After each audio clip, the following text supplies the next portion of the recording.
30 ವರ್ಷ ಮೊದಲನೇ ಬಾರಿಗೆ ಏನು ಚುನಾವಣೆ ಆಗಿ ನಾನು ಬಂದಿದ್ದೆ, ಅಲ್ಲಿಂದ ಇಲ್ಲಿವರೆಗೂ ಕೂಡ ಚುನಾವಣೆ ಆಗಿರಲಿಲ್ಲ. ಈ ಸರಿ ಚುನಾವಣೆ ಆಗಿದೆ. ನೋಡೋಣ, 4 ಗಂಟೆ ನಂತರ ನಿಮಗೆ ಸಿಹಿ ಸುದ್ದಿ ಸಿಗ್ತದ ಅಂತಕ್ಕಂಥ ವಿಶ್ವಾಸ ನನಗಿದೆ. ಪ್ರಜಾತಂತ್ರ ವ್ಯವಸ್ಥೆಯಲ್ಲಿ ಚುನಾವಣೆ ಅಂತಕ್ಕಂಥದ್ದು ಇರಬೇಕು. ಯಾಕಂತಂದ್ರೆ ಮೇಲಿನ ಮೇಲೆ ನಾವು ರಿನ್ಯೂವಲ್ ಆದ್ರೆ ನಮಗೂ ಕೂಡ ಯಾರು ಏನು ಅಂತ ಎಲ್ಲ ಗೊತ್ತಾಗುತ್ತೆ. ಅದರಿಂದ ಚುನಾವಣೆ ಆಗಬಾರ್ದು ಅಂತಕ್ಕಂಥ ಮನೋಭಾವನೆ ನಂದೇನಿಲ್ಲ. 30 ವರ್ಷದಿಂದ ಆಗಿಲ್ಲ, ಈ ಸರಕ್ಕೆ ಆಗಿದೆ. ಮತ್ತೆ ಯಾರು ನಿಂತಿದ್ದಾರೋ ಯಾರು ನಿಲ್ಸಿದಾರೋ ಅವರಿಗೆ ಕೂಡ ಅದರದೊಂದು ಜನರ ನಾಡಿ ಮಿಡ್ತಾನು ಗೊತ್ತಾಗುತ್ತೆ. ಚುನಾವಣೆ ಬಂದಂತ ಸಂದರ್ಭದಲ್ಲಿ ನಿಮ್ಮ ವಿರುದ್ಧ ಕ್ಯಾಂಡಿಡೇಟ್ಗಳು ಎಲ್ಲಾ ರೆಡಿ ಆಗ್ಬಿಡುತ್ತೆ, ಒಂದ್ ಸೆಟ್ ರೆಡಿ ಆಗ್ಬಿಡುತ್ತೆ. ಚುನಾವಣೆ ಮುಗಿದಾದ್ಮೇಲೆ ಮತ್ತೆ ಲಕ್ಷ್ಮಣ್ ಸವದಿ ಅವರು ನಮ್ಮವರೇ ಅನ್ನುವಂಥದ್ದು ಏನ್ ಡುವಲ್ ಸ್ಟ್ಯಾಂಡ್ ನಡೀತಾ ಇದೆ ಸರ್? ಈಗ ನೀನೇ ಹೇಳಿದ್ಮೇಲೆ ನಾನೇನ್ ಹೇಳಿ ಅಲ್ಲ, ಹಂಗ ಆಗ್ತಾ ಇದೆ.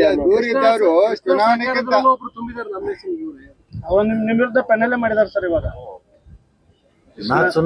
ನಾನು ಕೃಷ್ಣ ಶುಗರ್ ಫ್ಯಾಕ್ಟರಿ ನಾನು ನಿಂತಿಲ್ಲ, ನಮ್ಮ ಬೆಂಬಲಿಗರೇ ನಿಂತಿದ್ದಾರೆ. ಬಹಳ ದಿವಸದಿಂದ ಅವರೇ ಇದ್ದಾರೆ. ಸೋದರ ಅಂದ್ರೆ ಚಿಕ್ಕಪ್ಪನ ಮಗ ಅವರು.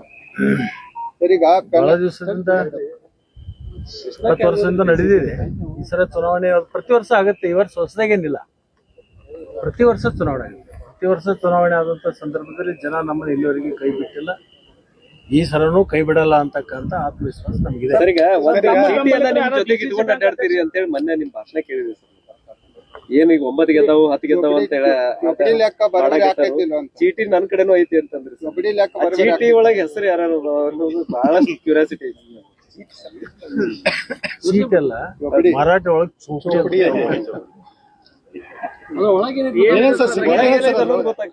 ಇದು ನಂದೊಂದು ತರಕಿದೆ. ಅದು 5 ಗಂಟೆಗೆ ನನ್ನ ತರಕಿಗೆ ಅದಕ್ಕೆ ಹೊಂತತಿಲ್ಲ, ನಾನು ನೋಡ್ಕೋತೀನಿ.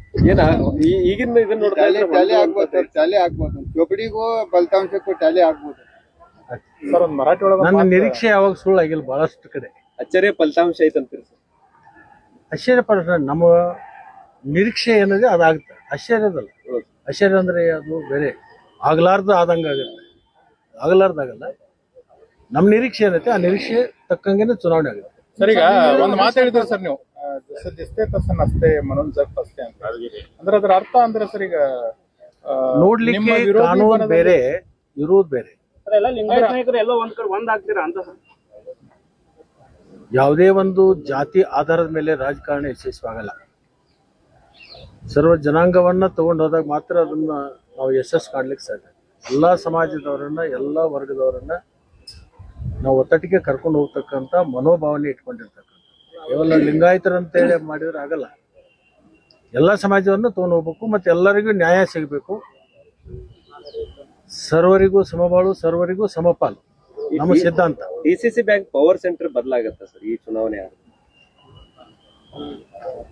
ಏನ್ ಅದು ಮೀಡಿಯಾದಲ್ಲಿ ನೀವೇ ಅದಕ್ಕೆ ಬಹಳಷ್ಟು ಉಪಕಾರ ಹಚ್ಚಿ ರೆಕ್ಕೆ ಪುಕ್ಕ ಕಟ್ಟಿ ಹಾರಿಸಕತ್ತೆ.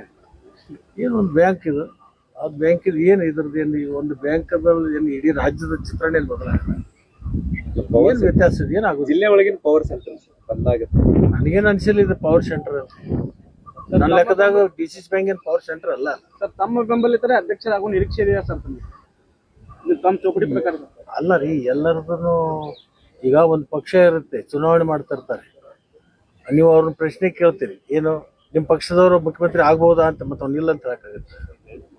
ಅಲ್ಲ ಸರ್, ಆಗ್ಬೇಕಾದ್ರೆ 9 ಸ್ಥಾನ ಬೇಕಲ್ಲ ಸರ್? ಈಗಾಗಲೇ 9 ಸ್ಥಾನ ನಮ್ಮ ಕಡೆ ಇದಾವ ಅಂತ ಹೇಳಿ ಬಾಲಚಂದ್ರ ಜಾರಕಿಹೊಳಿ ಅವರು ಹೇಳಿರುವಂತದ್ದು. ಚುನಾವಣೆ ಪೂರ್ವದಲ್ಲಿ ಎಲ್ಲರೂ ಹೇಳಬೇಕಾಗತ್ತೆ ರೀ. ನಮ್ಗೆ 2 ಬರ್ತಾವ 3 ಬರ್ತಾವ ಅಂದ್ರೆ ಅವು ಬರುವಾಗಿಲ್ಲ ಆಯ್ತಾ? ನಮಗ್ 9 ಬರ್ತವೆ 10 ಬರ್ತಾವ ಅಂತ ಹೇಳ್ಬೇಕಾಗತ್ತೆ. ಅವರು ಹೇಳ್ಬೇಕಾಗತ್ತೆ, ನಾವು ಹೇಳ್ಬೇಕಾಗತ್ತೆ. ಹೇಳಿದ ಮೇಲೆನೆ ಜನರಿಗೆ ಒಂದು ಮನವರಿಕೆ ಮಾಡ್ಬೇಕು, ಜನರಲ್ಲಿ ಒಂದು ಉತ್ಸಾಹ ತುಂಬಿಸ್ಬೇಕಾದ್ರೆ ನಂಗೆಲ್ಲ ಹೇಳ್ಬೇಕಾಗ್ತದೆ. ಇನ್ನೇನು ಉತ್ಸಾಹ ತುಂಬಿಸೋದಿಲ್ಲ ಅಲ್ಲ, ಮುಗಿತು. ಸರ್, ತಮ್ಮ ಮಿತ್ರ ರಾಜು ಕಾಗೆ ಅವ್ರನ್ನ ಕರೆಸಿ ಮೊನ್ನೆ ಅನ್ನ ಪೋಸ್ ಮಾಡಿದ್ರು ಸರ್ ಅವರು. ಈಗ ಸರ್ ಅವ್ರನ್ನ ನಿಮ್ ಪರವಾಗಿ ನಿಂತ್ಕೋತಾರ ಸರ್? ಅವ್ರು ಅನ್ನ ಪೋಸ್ ಮಾಡಿದ್ರೆ ಅವ್ರ ಕಡೆ ಹೋಗೋ ನಿರೀಕ್ಷೆ ಇದೆ ಸರ್? ನೀ ರಾಜು ಕಾಗಿನ ಕೇಳೋದ್ ಬಿಟ್ಟು ನನ್ ಕೇಳಿದ್ರೆ ಸ್ನೇಹಿತ ಸರ್ ಅವರು. ನೀವ್ ಅದನ್ನ ರಾಜು ಕಾಗಿನ ಕೇಳ್ತೀರಿ. ರಾಜು ಕಾಗೇರಿ ಸರ್ ಜೋಡಿ ಎತ್ತು ಅಂತ ನೀವ್ ಹೇಳಿದ್ರಿ ಸರ್, ಬಟ್ ಒಂದೇ ಎತ್ತು ಇದು ವಿರೋಧ ಹೇಗಾಯ್ತು ನನಗೆ ನನ್ನ ಪ್ರಕಾರ ಹಿಂದೂನು ಜೋಡೆತ್ತು, ಇವತ್ತು ಜೋಡೆತ್ತು, ಮುಂದೂನು ಜೋಡೆತ್ತು. ಸರಿಗ ಸರ್ ಒಳ ಹರಿತಕ್ಕಂತ ಪ್ರಸಂಗ ಬರಲ್ಲ. ಅದು ಕಟ್ಟಿದ್ರೆ ಹರಿಬೇಕ, ಕಟ್ಟಿಲ್ಲ, ಅದು ಜೋಡಿಸಿದ್ದು. ಸರಿಗ ಚುನಾವಣೆಗಿಂತ ಮೊದಲು ನಿಮ್ಮ ಆಪ್ತರನ್ನೇ ದೂರವಾಗಿದ್ರು, ಇವತ್ತು ಮತದಾನ ಸಂದರ್ಭದಲ್ಲಿ ನಿಮ್ಮ ಹತ್ರ ಬಂದು ಕುಂತ್ಕೊಂಡ್ರು. ಈಗ ನಾಳೆ ಅಧ್ಯಕ್ಷರ ಚುನಾವಣೆದೊಳಗೆ ನಿಮಗೆ ಅಪ್ಕೋತಾರ ಅಂತ ಯಾರು ನಿಮ್ಮ ಆಪ್ತರು? ನನಗೆ ಬಾಳ ಮಂದಿ ಆಪ್ತರ. ನಿರ್ದೇಶಕರಾಗವ್ರು. ನನ್ನ ಪ್ರಕಾರ ಈಗೇನ್ ಚುನಾವಣೆ ನಿಂತಾರ ಅವರೆಲ್ಲರೂ ನನ್ನ ಹತ್ರ ಇದ್ದಾರೆ. ಅರವಿಂದ್ ಪಾಟೀಲ್ ಸರ್, ಅರವಿಂದ್ ಪಾಟೀಲ್ ಅವರು, ಅರವಿಂದ್ ಪಾಟೀಲ್ ಇರ್ಲಿ, ಮಹಂತೇಶ್ ಇರ್ಲಿ, ಮಹಂತೇಶ್ ಕತ್ತಿ ಅವ್ರು ಇರ್ಲಿ, ಅರವಿಂದ್ ಪಾಟೀಲ್ ಯಾರೇ ಇರ್ಲಿ, ಅವರೆಲ್ಲರೂ ನಮ್ಮ ಸ್ನೇಹಿತರು ಅದಾರೆ. ಸಮಯಕ್ಕೆ ತಕ್ಕಂಗ ಅವರೆಲ್ಲರೂ ಕೂಡ ನಿರ್ಣಯಗಳನ್ನು ತಗೋತಾರೆ. ಜೊಲ್ಲೆನೂ ನನ್ನ ಮಿತ್ರ. ಸಂಜೆ ಒಳಗೆ ಸರ್ ಬಹುತೇಕ ರಿಸಲ್ಟ್ ಏನಾಗ್ಬೋದು ಸರ್? ನಿಪ್ಪಾಣಿ ರಿಸಲ್ಟ್ ಏನ 4 ಗಂಟೆ ನಂತರ ನೀವು ನನಗೆ ಫೋನ್ ಮಾಡಿರ್ರಿ. ಅದ್ರ ಬಗ್ಗೆ ಹೆಂಗ್ ಹೇಳಕತ್ತ. ನಮಸ್ಕಾರ, ಧನ್ಯವಾದ. ಧಕ್ಕೆ ಆಗದಂತೆ ತಾವು ಅವತ್ತು ಮುಂದೆ ಹೋರಾಟ ನಿರಂತರವಾಗಿ ಹೇಳ್ತಿದ್ವಿ ಸರ್. ಧಕ್ಕೆ ಆಗದರೆ ಯಾವುದೇ ಕಾಲಕ್ಕೂ ಅದಕ್ಕೆ ಧಕ್ಕೆ ಆಗ್ಲಾರ್ದಂಗೆ ನೋಡ್ಕೊಳ್ತಕ್ಕಂಥ ಜವಾಬ್ದಾರಿ ಒಬ್ಬ ನಿರ್ದೇಶಕ ನಾವು ನೋಡ್ಕೊತೀವಿ.